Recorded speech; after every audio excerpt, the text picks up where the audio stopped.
The text sat on my phone screen like a challenge I couldn't ignore anymore. Hi everyone. I've been promoted to head of data analytics at Vanguard Finance. Hosting a celebration this Saturday at my new place in River North. 7 p.m. It would mean everything if you could come. I hit send in the family group chat and immediately regretted the vulnerability in those last words. Emily Harper here. 31 years old. And I'd just become the youngest department head in Vanguard's history, leading a 12-person team handling portfolios worth hundreds of millions. My salary jump put me in a tax bracket my parents probably couldn't fathom. But none of that mattered when the replies started rolling in. Sophia, my older sister, wrote back first. Can't swing it. Already booked for the weekend. Mom followed. You know we plan things months ahead. Emily. This is very last minute. Dad stayed silent. No congrats. No questions. Just the same hollow feeling I'd carried since childhood. I stared out my floor-to-ceiling windows at the Chicago skyline, the lights of the Loop twinkling like distant stars. My two-bedroom corner unit felt both like a victory and a lonely island. Bought outright with my bonus. No cosigners. No family discussions.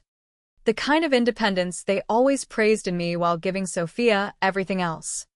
Memories flooded back in quiet waves. That fifth-grade science fair, where I'd stayed up perfecting my model of the solar system with working orbits and tiny LED planets. The night before, Sophia came home in tears over some middle school boy drama. Mom spent hours comforting her, forgetting to sign my permission form. I had to beg my teacher the next morning. 1 second place. They never asked about it. High school graduation hit harder. Valedictorian. Full ride to the University of Michigan. Speech ready. But that same week Sophia announced her engagement to Jason.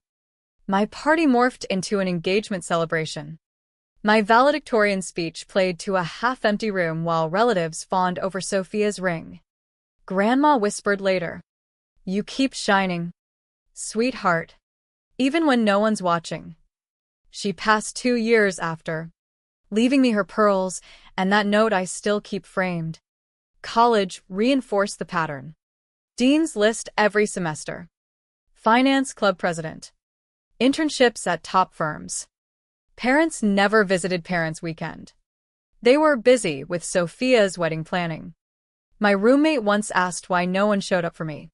I shrugged it off. But inside it carved deeper each time. Professional life continued the script. First promotion at Vanguard coincided with Sophia announcing her pregnancy. Family dinner focused entirely on baby names and nursery ideas. My $1 million deal that saved the firm millions got buried under talk of Liam's first steps. 3 years ago. Promoted to senior analyst, the youngest ever, I drove out to Oak Park with champagne and cake only to find Sophia's friends celebrating her Etsy jewelry launch. Mom barely glanced up. We're in the middle of something. Honey, come back later. I left the gifts untouched and drove home in silence. I stopped expecting change after that. Built my circle elsewhere, colleagues who cheered my wins, friends who remembered my milestones, mentors who pushed me higher. Dated men who admired ambition instead of feeling threatened. Therapy helped me name the wound, chronic invisibility in my own family. The therapist asked why I kept hoping. I didn't have an answer then. Part of me still believed massive success would finally pierce through. This promotion was massive. Only 2 others in company history reached department head before 35. Executive floor access. Team leadership. Salary that made my eyes water when HR confirmed it. I opened the group chat again after years of silence. Last messages were all about Sophia's latest jewelry drop and Liam's soccer games. Dozens of heart emojis from mom and dad. My certification pass from last month got 1 thumbs up. Their responses confirmed everything. Sophia had important plans at a client's lake house. Mom complained about the short notice and book club. Dad's non-response spoke volumes. The chat shifted to lake house packing lists within minutes.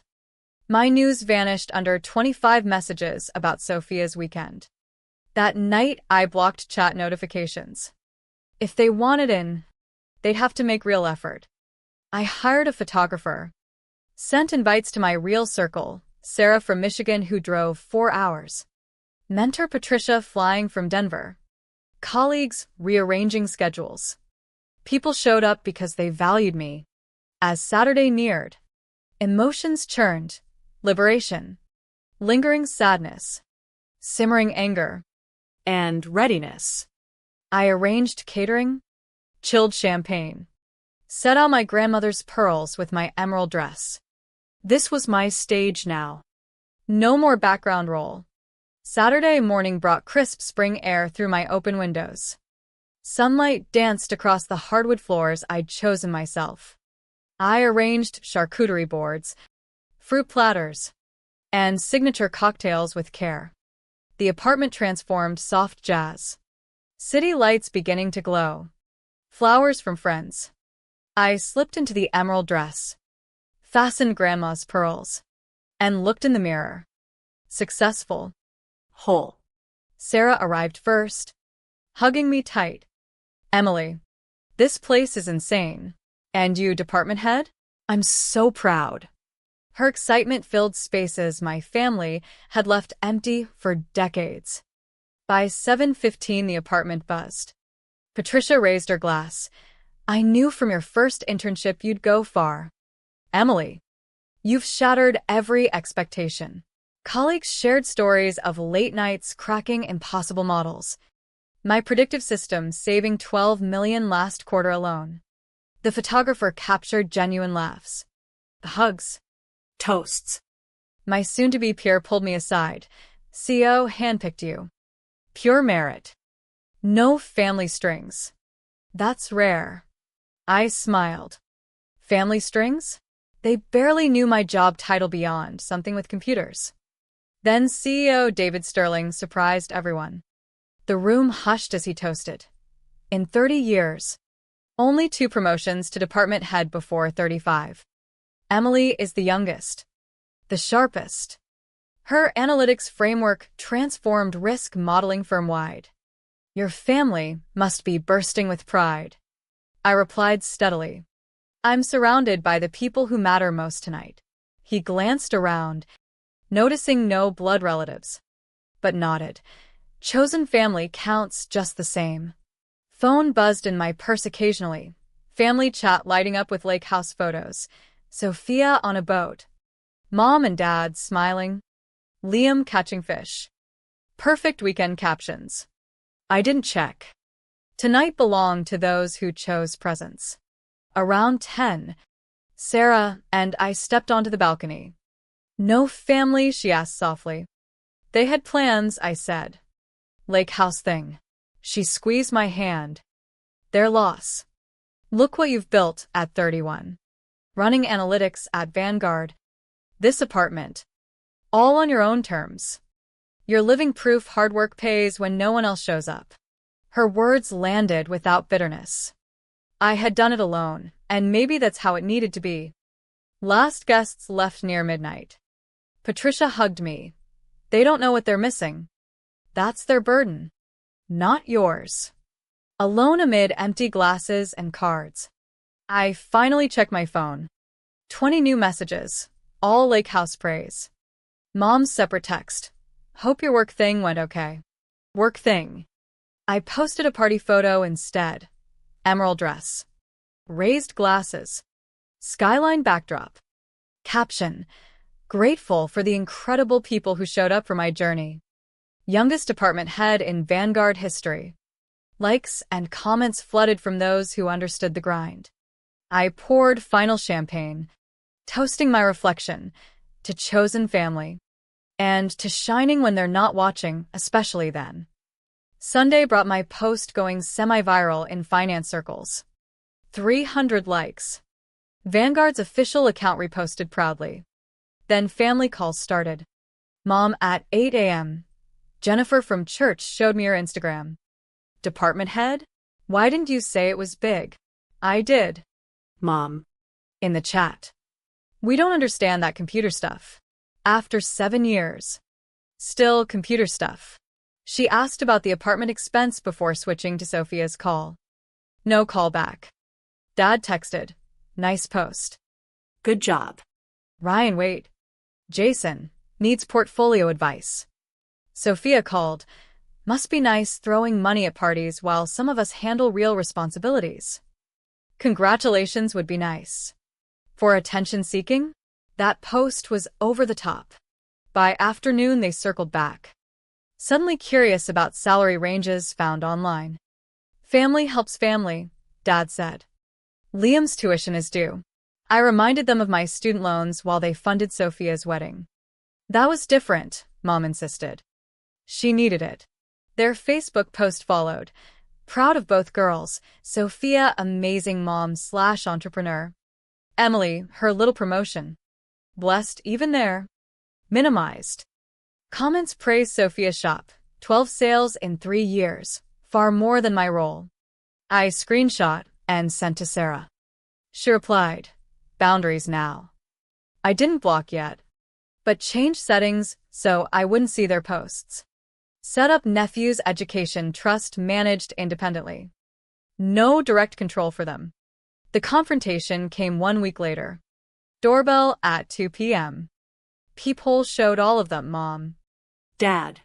Sophia. Jason, holding grocery cake and cheap champagne. I opened but didn't invite them in at first. Unexpected. Mom pushed past. Eyes widening at the view and furnishings. This is extensive. They filed in.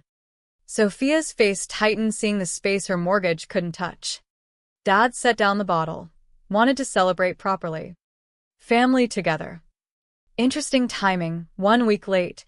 Right after salary lookup. Mom protested fairness. Sophia muttered about luxury versus struggle. Jason tried redirecting to the view.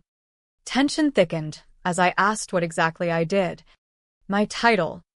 Team size. Silence each time. Yet they knew every detail of Sophia's Etsy attempts.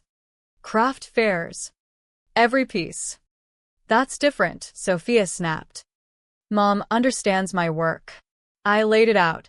Name one professional achievement they'd celebrated. Graduation? Overshadowed by engagement planning. Science fair? Forgotten amid Sophia's boy drama. Promotions? Buried under her announcements. Claire, Emily's independent. They always said. Translation: Emily doesn't matter as much. Voices rose. Sophia accused jealousy. I countered with her unprofitable business. Stagnant husband career. Enabled helplessness. Dad admitted seeing it now, living with Sophia's chaos post-move. Realizing what they lost focusing on the wrong daughter. She wasn't wrong. You made me invisible. He asked forgiveness. I forgave for my peace, but refused dysfunction return. Forgiveness isn't reopening the wallet. They left with their cake. Mom turned at door. We're still family. Family shows up. Relatives just share blood. Door closed behind them. 3 months later, my phone rang Thursday evening. Mom. No greeting. Emily. We need help. Sophia took big loans using the house as collateral. We co-signed thinking her jewelry expansion had orders. $200,000. Payments due. Foreclosure looming. I sat slowly. Why didn't you ask me to review the plan? You were busy with promotion. Didn't want to bother. No. Mom. You didn't think you needed me. You had Jason's friend. She pleaded family helps family. I stopped her. Reminded her of my overlooked promotion. Little promotion Facebook post. Ignored ceremonies. You're punishing us. I'm enforcing the independence you taught me. Sophia's the one who needed constant support. Let that network help now. Crying followed. Threats of no more gatherings. I haven't been welcome for years. Hung up as calls from Dad. Sophia. Jason poured in.